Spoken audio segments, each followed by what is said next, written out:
Բաբայանի, բարև ձեզ, նախ կուզեմ վկայի հարցաքննության մասին հարցնել, օրինակ եղան հարցեր, որ ես 3-4 անգամ լսեցի, դա նորմալ է հարցերի կրկնությունը։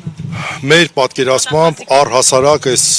ներկա վկան չպետք է անհանգստացվեր, չպետք է դատարան հրավիրվեր։ Մենք մեր դիրքորոշման տերն ենք, մեր դիրքորոշումը մենք նաև հետագայում ենք պնդելու, եթե դատական ակտը բողոքարկելու անհրաժեշտություն առաջանա, որովհետև կրկնեմ, վկան սևով սպիտակ, վկան չէ, քննիչը սևով սպիտակի վրա նշել է, որ այն երկու տեսագրությունները, որ մենք տեսանք, ամբողջ մեղադրանքի այդ երկուսի մասին է, ուրիշ բանի մասին չի։ Մարդը նախնական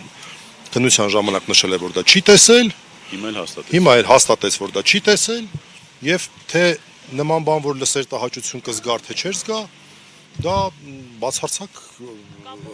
մեր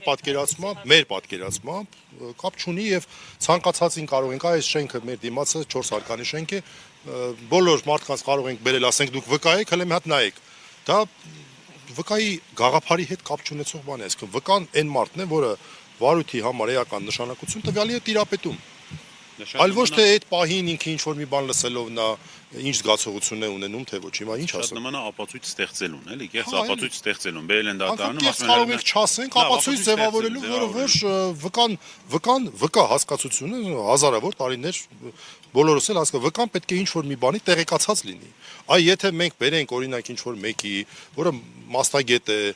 նա մարդու հոգեբանությունն է ուսումնասիրում, այդ մասնագետը որպես փորձագետ հանդես գա, ասի ես արտահայտությունը կարող էր տհաճություն առաջացնել, բաբշի կապ չունի, ինչ կապ ունի տհաճություն։ Շատ ներողություն, հայհոյանք լսել է, իմ համար էլ է տհաճ։ Հետո ինչ։ Դա ինչ կապ ունի այս եվրոպական դատարանները միշտ ասել է, որ կարող է իշխանության նկատմամբ հնչեցած քննադատությունը նաև ցնցող լինել։ նկատի ունենալով վիրավորական լինել, այո։ Ցնցողը վիրավորական ցնցող